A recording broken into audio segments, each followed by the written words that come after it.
This is the Energy Report with Susan McGinnis.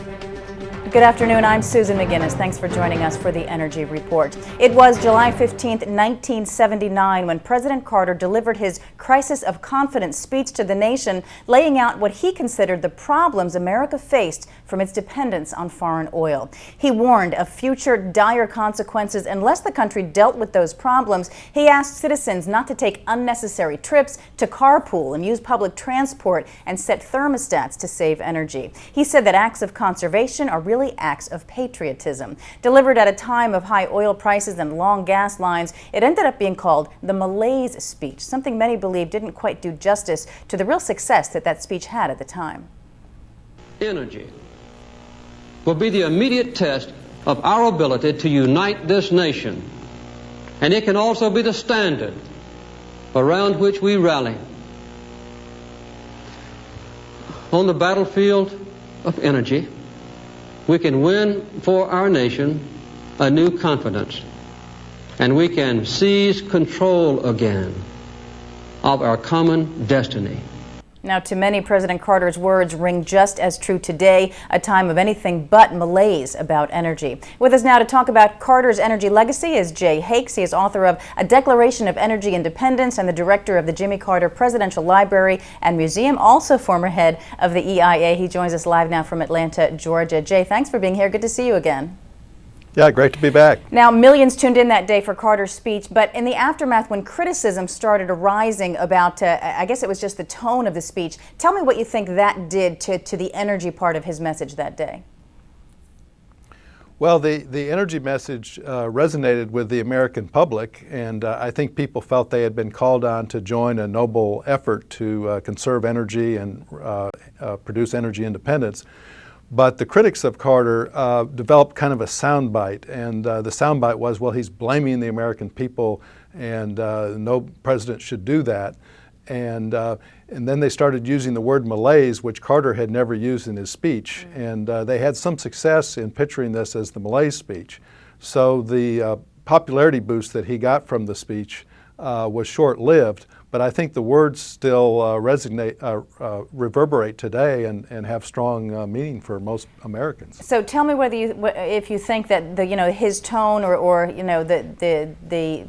the blaming of Americans, or at least that's how they saw it, really was a blunder on his part. If it did really hurt his energy plan, and how Obama's, we're hearing speeches from him on energy every day. How is he handling these issues?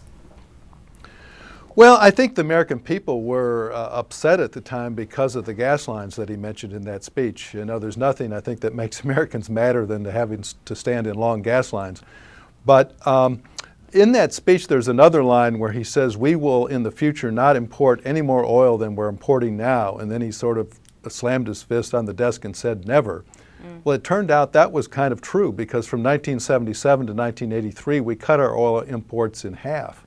And they didn't really start rising again till late in the 1980s. So I think America did kind of pull together, but Carter was fighting a lot of battles at that time with inflation, and he fired his cabinet later in the week, and 5 people had to leave office. So there was a lot of turmoil, and maybe the speech didn't get as much positive play as we think now it should have. Right, but what about his energy plan? I mean, what were the most important things that Carter tried to do, and what would have made the most difference now if they were carried through in subsequent years?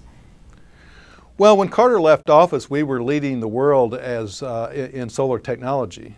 By the end of the 80s, Germany and Japan had jumped ahead of us. He did start the ethanol program, which has continued, but the research and development area under Carter was almost as great as our national investment in health research. Today, the two are nowhere close.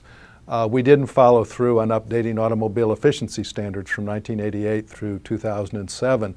So there are a lot of technology options, a lot of transportation options, mass transit, that were being pushed in the late 70s, and somehow in the 1980s that all was pushed to the side. We became very complacent about energy, and in recent years we've paid the price of that long complacency.